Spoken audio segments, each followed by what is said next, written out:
How's it going, everybody? My name is Philip, and today we are going to be reacting to the story of AFC Wimbledon, and I guess technically the birth of MK Dons. I don't really know.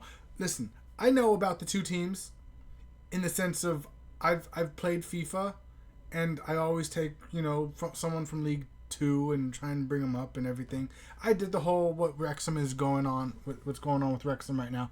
My brother and I, we've done that all the time. My brother fell in love with Hereford because he had a super giant team. I say super. He created that team and to be basically legends in a way. He did that whole series. Well, he didn't record it, so he did that whole thing and got me into it. And so I've played against, through FIFA, Wimbledon and MK Dons, and that's all I've known about them. I've never really known about anything else about them. So this video is actually not titled what I just said it was. I already forgot. This is the effing sweetest revenge story in sports. So yeah, I'm all about that. But this has to do with AFC Wimbledon and MK Dons. So I'm excited to get to know what the heck is going on. So let's check it out.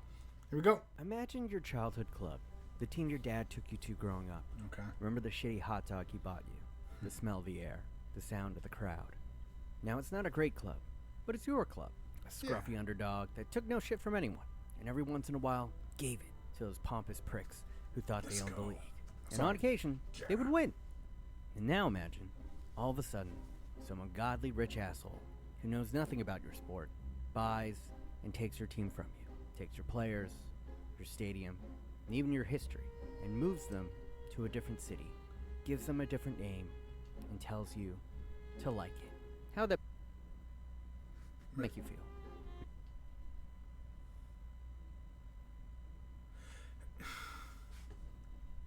Okay. So I'm pausing it for right there for a second because now one of the most famous baseball teams in the U.S. obviously because we're the only ones that play baseball. Well, I guess Puerto Rico, but regardless, the Oakland Athletics. You might have known them from the movie Moneyball.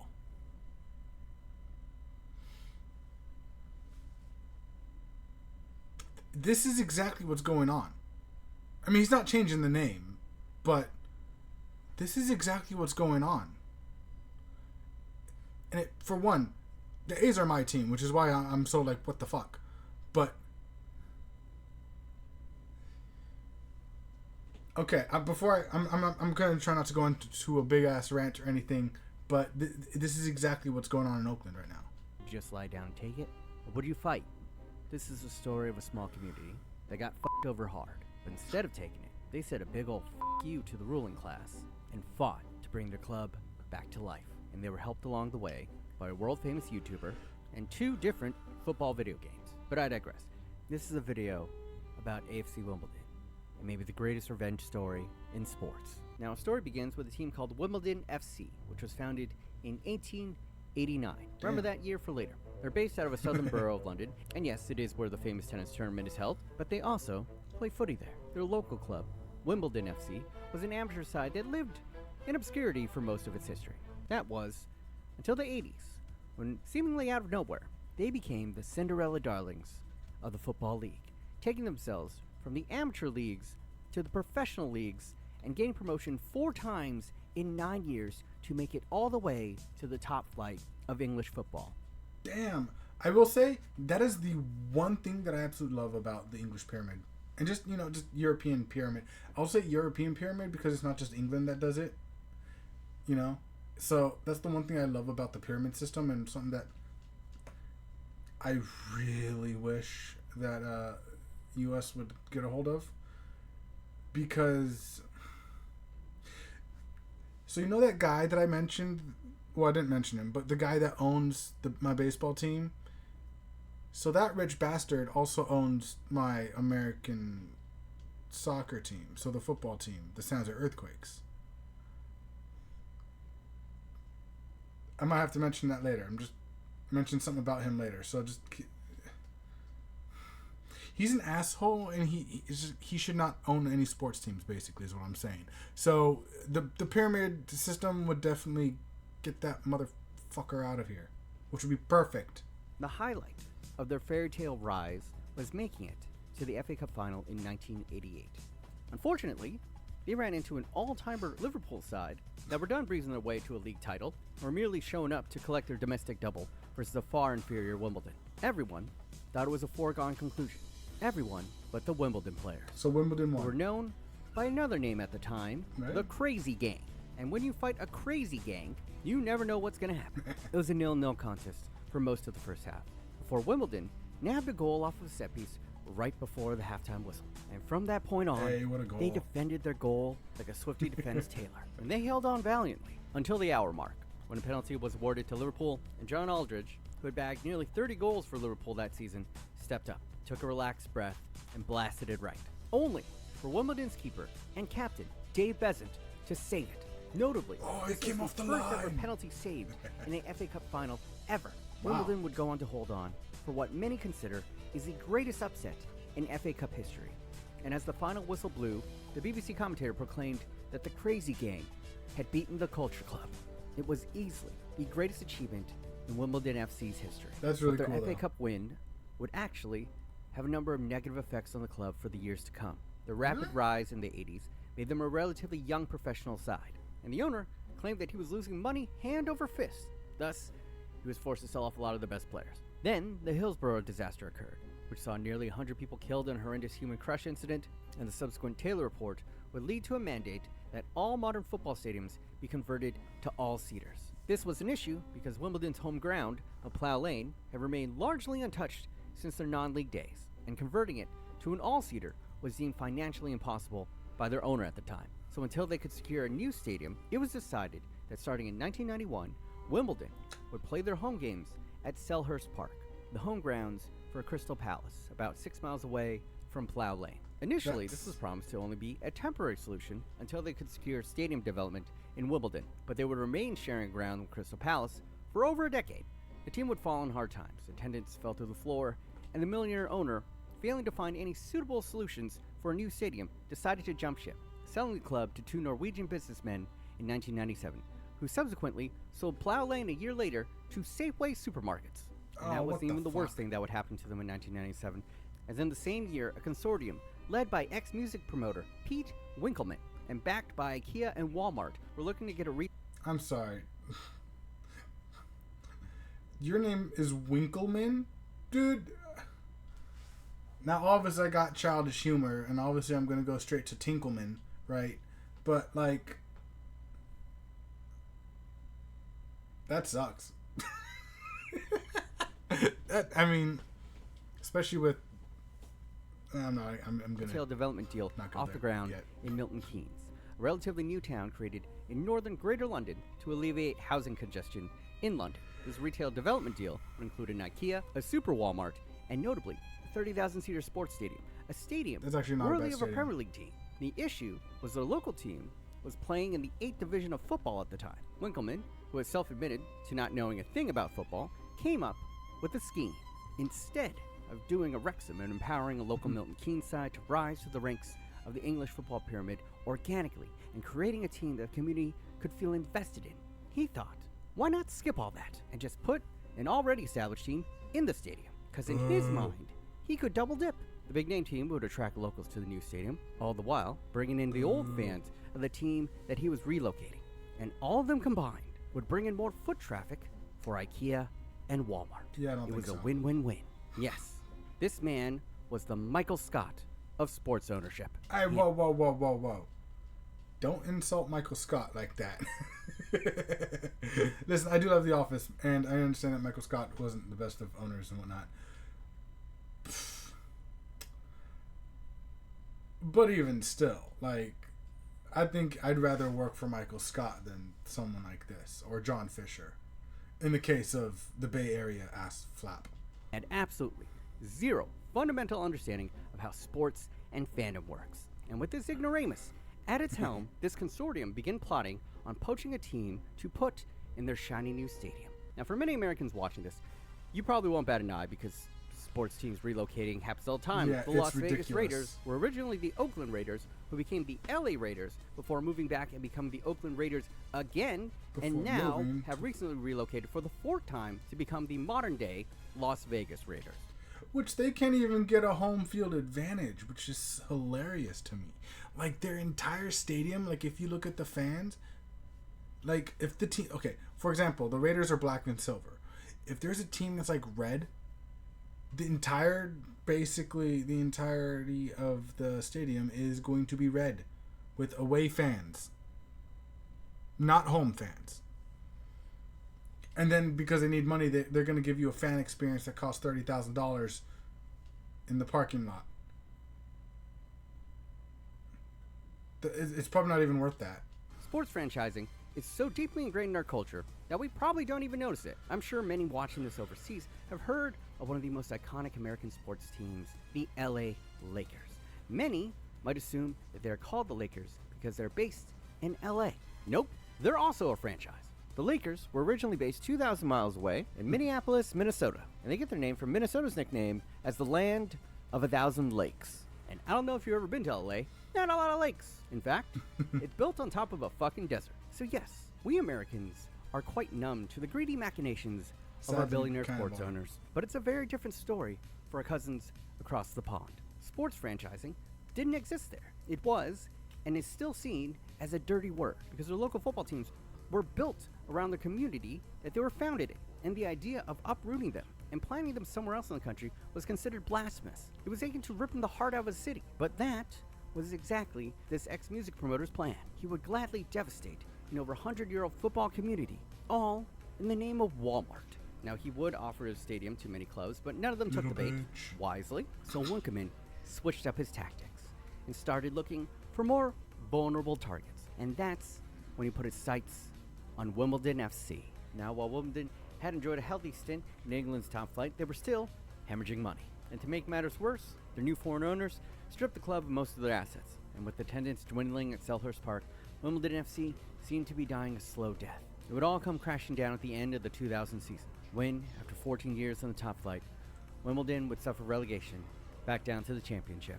With the team relegated and moving towards assured bankruptcy, it was then when Winkleman approached the foreign owners with the proposition of relocating the club to Milton Keynes. And they were open to the idea. A new stadium had always been the end goal, dating back to the previous owner. And so, it would be announced in 2001 that for the first time in British history, a football team would be relocating to a new city. This move was obviously infuriating to the Wimbledon fans, but it also caused a controversy with the wider football community, and even the FA themselves, who saw the dangerous precedent this would set. And so, the FA actually stepped in and shut down this proposal. But Winkleman was able to weasel his way into the appeal courts. And after much deliberation, an independent commission ruled 2-1 in favor of allowing the move. Who the fuck allowed this? They need to be shot in the toe multiple times at different times of their life. I just want it to be like minor inconvenience. I don't want people to die. I just want, some minor inconvenience and pain for the rest of their lives so that they could grasp just a little smidge of what us fans actually go through when relocation happens. It's bullshit. And I'm about to go through, this is about to be my second time, which is stupid. I hate it. It's the most ridiculous thing in the world. And just like that, Wimbledon FC was shanghaied from their community. Their players, their coach, and worst of all, their history was taken away from them. Yes, Winkleman signed the check, so he felt that he owned all the trophies that Wimbledon had won before he got there. And thus, Wimbledon's crowning achievement, the 1988 FA Cup, along with the rest of their sizable trophy cabinet, was shipped off 90 kilometers north to Milton Keynes. And the only thing that the fans were left with, their old ground plow lane, was now being turned into a supermarket. On that day, Wimbledon FC had effectively been erased from existence. Wimbledon FC would enter administration shortly after, and it was then that Winkleman and this consortium would outright purchase the club in their entirety. And it's okay, so is that kind of what's going on with Bordeaux? I heard that recently Bordeaux in France has not necessarily they folded, but they gave up their professional rights or whatever. So now they're going to go back to being an amateur side. Now, obviously, once someone buys them and does a whole Wrexham thing with Bordeaux, obviously then they'll get back to being phenomenal. But is that kind of what happened? Like, they just gave up their professional rights or not license, but yeah, something like that. As if the stupidity couldn't get any worse. Winkleman thought it was a brilliant idea to rename the team to MK Dons. MK for Milton Keynes, and Dons to pay tribute to their place of origin, Wimbledon. Somehow Winkleman hoped that the Wimbledon fans would continue to support the team, and Wimbledon fans predictably said, go fuck yourself. But unfortunately, no amount of cursing or protesting was going to bring back their club. So they did the next best thing that anyone could do in this situation, the only sensible thing that someone could do in this situation. They drank heavily. And it was here, at the old pub where the Wimbledon players would drink after matches, that an idea was born. Why not create a new club from the ashes of the old and start from the very bottom of the non-football league? And they promised that this new club would always be fan-owned, so that something like this could never happen to them again. See, okay, there's a lot of similarities between Wimbledon and Oakland, because fans have also created a baseball team to kind of counteract the A's leaving and everything. Now, sadly, they'll never play each other because one's in such a low... It's basically like national lowest league possible, and then the A's are up here. But and since there's no pyramid system in baseball, they'll never be able to play. But we're creating things for ourselves, right? Like, people always think of Oakland as something super crime-ridden, and maybe I just don't see it as much because I lived here my whole life. But, like, everywhere has crime. San Francisco has far more crime than Oakland does, but nobody wants to look at San Francisco in that way, San Francisco is so great, even though I'm pretty sure San Jose has more people. Nobody knows about San Jose as much, but it's just like everyone loves San Francisco. It sounded ludicrous, but that is what these heartbroken fans did. None of them had any experience or idea on how to run a football club, but they were pissed off and motivated, which is an underrated combo. And with that, they did their research and went and spoke with the London FA, who helped them with establishing a new club. And the most important part on the registration form was when they were asked for the date started, they wrote down 1889. And the London FA actually approved it. They knew, everyone in the football world knew, everyone in the country knew who the true Dons were. And with that, AFC Wimbledon was reborn. So step 1 done. Step 2, they needed a team. So they actually held open tryouts at a local park. Anyone who thought they were good enough, they could try out. Ultimately, they would have over 230 applicants, and from that crop would emerge the inaugural AFC Wimbledon squad. They arranged a deal to play at Kings Meadow Stadium, which is about a 15-minute drive from Wimbledon Commons, and more importantly, they found their first sponsor, and this sponsor couldn't have been more perfect, as it would be Football Manager that would don the front of I've AFC always wanted Wimbledon to get into shirts. that game. And I don't know if you've ever played Football Manager, but for those that haven't, it's a sports simulation game where the most fun you can have at it is taking a team from the very bottom of the English pyramid all the way to the top. And then for FM to go and sponsor a team, trying to do that in real life is just brilliant marketing. They proudly have been with AFC Wimbledon for every step of their journey and are still their shirt sponsor to this day. In fact, it's the longest running shirt sponsorship in British sports. But much like how Football Manager was the perfect sponsorship for AFC Wimbledon, Singalo has been the perfect sponsor for me. Listen, if you want to buy some of the sickest, obscure kits from around the world, then Singalo is the site for you. They are the official sellers of some of the best teams on the planet that only the finest football connoisseurs would know about. I will say, I recently came across a Italian third-tier jersey. Latina Calico, I think. It might be Latina something. But they have a jersey that's coming out. It looks fire. Like, it looks dope as shit. Like, their home and away jersey. Like, go check it out. I'll probably try and put a picture of it up here, right above this area, or something like that. I might try and post pictures of it. But it looks dope as hell. They're not out yet, but you could pre-order them if you can find them. Just how obscure? Well, this dope-ass kit that I'm wearing from Zoman FC, I can guarantee that you've never heard about it because you can Google them and almost nothing shows up. I didn't even know that was possible in 2024. But me being a longtime fan of theirs knows that Zoman FC is one of the fastest rising clubs from the Ivory Coast. You know, the country that just won AFCON, NBD, or green is more your color. Then check out this stunning kit from Verdes FC. Oh, you've never heard of them either? Oh, you're telling me you've never heard of the 4-time champions of Belize? Bro, you gotta step your game up. And if you too want to start feeling superior to your friends today, then you've got to get your hands on some of these ultra rare kits. Click on the link on the top of the doobly-doo. Thank you, Singala. Not even gonna lie, most of my friends won't even know. Back to the show. There you go. And That's so, cool. with everything said, And that's it. in 2002, AFC Wimbledon will begin their journey at the very bottom of English football. Their first friendly match drew a crowd of over 4,500 people. Nice. And even though they lost 4-0, they celebrated like they had just won the league. And that first loss, it was nothing but a false start, because from 2003 to 2004, AFC Wimbledon would go on an outrageous 78-match unbeaten streak.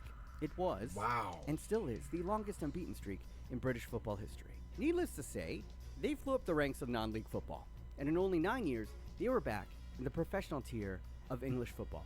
A Nice. remarkable climb for any club, let alone a fan-owned club, and is made even more remarkable because they are the only club in the 21st century to make it from non-league to the pros. And it was at this point Before that Wrexham. one of the biggest YouTubers in the world would bring their I story guess first. Yeah, to never the mind. masses. Now, if you're on this platform, you know, or at least have heard about, John Green. While he's probably more well known for his books, his vlogs, his movies, John Green, on his brother's gaming channel, would often play FIFA. Quite awfully, might I add. And after he heard about AFC Wimbledon's story, he became enraptured by them. He started a FIFA series with AFC Wimbledon that garnered millions of views. And that's when John got the idea that maybe he could send the ad revenue from the series to the actual AFC Wimbledon. And so he called them up and asked if he could sponsor them. That's AFC actually really Wimbledon cool. Didn't know who he was. But after a quick Google, they said, hell yeah, brother. And not only does his Don't Forget to Be Awesome badge feature on their shorts, they would even go on to name the North Stand at Kings Meadow Stadium after John Green. That But is what was even epic. spicier was that by AFC Wimbledon making it to League Two, they would finally be playing in the same league as their mortal enemies, MK Dons. Now, MK Dons over this time had their highs and lows. Beyond being the most hated club in England, they also garnered a reputation as a breeding pool for young talent. Like their origin, they were keen on poaching up-and-coming talent, nurturing them in their system before selling them off for huge profits. Their most notable alumni being former England international Dele Alli. As far I as was the about to play on the say. pitch goes, they had risen as high as the Championship, just one division below the Premier League, before tumbling all the way back down to League Two. Good. After all the carnage, tearing a team away from its community, shortcutting their way up the football pyramid, and pissing off the entire football world in the process, it ultimately led them all the way back to Wimbledon, pretty much making this entire experiment pointless. Because a club that started from nothing with a fraction of their money had risen to the exact same league in under a decade, and were now one of the most beloved underdog clubs in the world. While you will be hard-pressed to find a team more hated anywhere than MK Dons. It must have been a bittersweet feeling for AFC Wimbledon, seeing MK Dons twice on the calendar. I must imagine it was like Luke Skywalker seeing Darth Vader, knowing that his beloved father had been taken from him and twisted by the dark side. And there was no bringing him back. Spoiler. All that was left to be done was to defeat him. Now, League Two was actually not the first meeting between these teams. Their very first meeting was in the second round of the 2012 FA Cup. And in a heated match, MK Dons would strike first before AFC Wimbledon what would a goal. equalize and almost take the lead, only to concede in heartbreaking fashion in the 93rd minute from an outrageous flick that MK Don supporters would go on to dub Jeez. as the heel of God. Yeah, I don't think so. Yet another dick punch for the Wimbledon fans. As for their first meeting in league play, it would be on AFC Wimbledon's home ground of Kings Meadow Stadium. Initially, it was a cagey match that held to a stalemate until the hour mark, when Jake Reeves of AFC Wimbledon would blast home a knockdown. And then shortly after, Lyle Taylor hit a low-driven shot from an audacious angle to seal Wimbledon's first ever victory versus the club that had stolen their progenitor. Nice. And the crowd was rapturous. They had finally done it. They had finally beaten the fuckers that had stolen their club. But Wimbledon's resurrection wasn't fully complete. Not quite yet. That last piece of the puzzle was getting their home back. They needed Plough Lane back. Did Unfortunately, they buy? The original plow lane was sold off to become a supermarket, so they didn't have that option.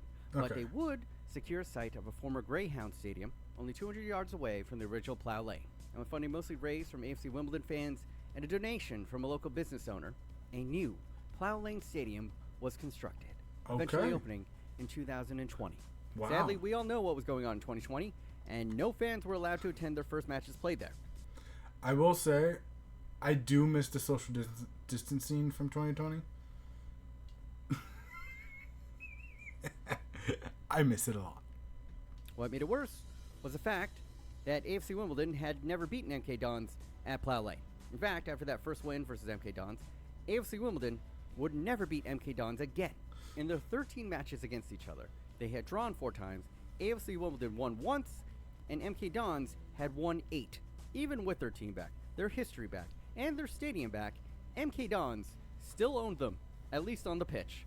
With all that in the Just air, get over it. on March Nah. 2nd of 2022, it would mark the first ever meeting of MK Dons and AFC Wimbledon at Plough Lane, in which Wimbledon fans could actually attend. And after 90 minutes and 12 yellow cards, it looked like MK Dons' unbeaten streak would continue. That was until this happened.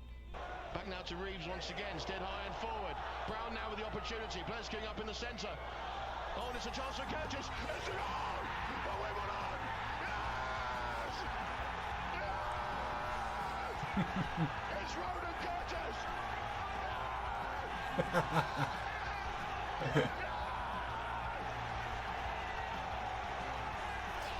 I absolutely love the calls from Everything the announcers. about this goal was poetic.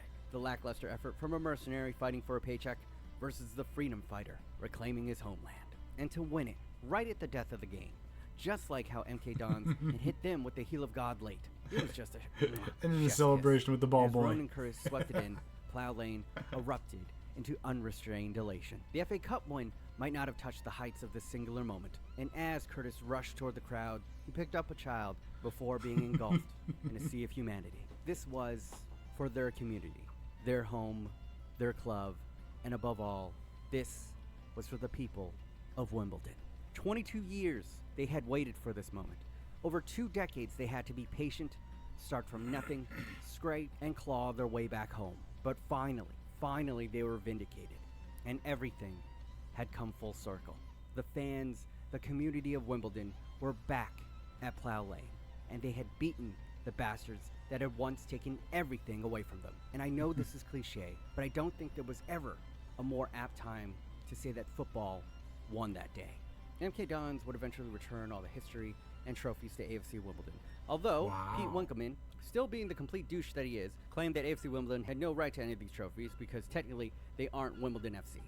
And petty shit like this has been going on between the clubs since their creations. AFC Wimbledon have been reprimanded by the FA multiple times for refusing to post the Dons part of MK Dons on the scoreboard or print their full name in their pre-match pamphlets.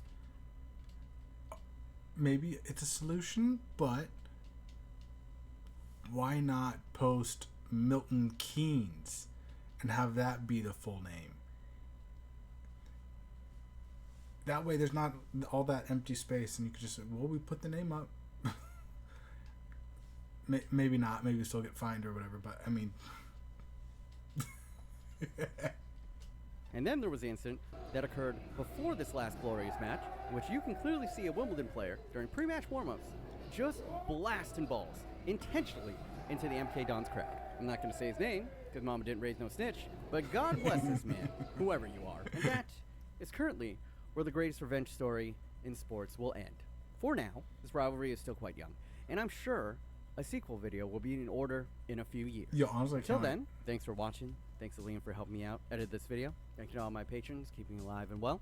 And yeah, till next time. that is really cool. I actually love that. And that's one thing that, again, I wish that we had that here in the U.S., the pyramid. Just because it's just... Our current owner is a fucking idiot. Just pull up the standings for Major League Baseball and look at where the Oakland Athletics are. I might even just post it up here as well. The Oakland A's and the San Jose Earthquakes. It's like, I'd be surprised if he was actually trying, because I don't feel like you can even try to be as bad as they are. It just doesn't make sense to me. It's really just, it blows my mind that he's going to move from, okay, this is how the A's fans talk about Oakland A's and moving. So they're moving to Las Vegas, right? So they're going from the 10th biggest market to the 40-something biggest market. And when I say biggest market, in terms of population and viewership. So they could make much more money up here staying in Oakland, technically, than going to Vegas. It just doesn't make sense. But he can't even get financing to get a new stadium. He is the worst businessman. So by the way, he is the nepo baby for the Gap and all of that and all those things. All those businesses. That's what I was thinking. I think it's like Banana Republic, the Gap. So there's like a couple other ones. But he is the worst businessman ever. Doesn't know how to run a sports team. And it's just... Oops. It makes absolutely no sense. But because he's protected by no pyramid, he's not losing that much money, right? So, it's fine. It's fine. I could just have a shit team, and it doesn't matter. Now that Messi's in the league, it doesn't matter. Little bitch better watch his back. I'm not gonna hurt him, but I don't know what I'm gonna do. I'm just saying. Better watch it.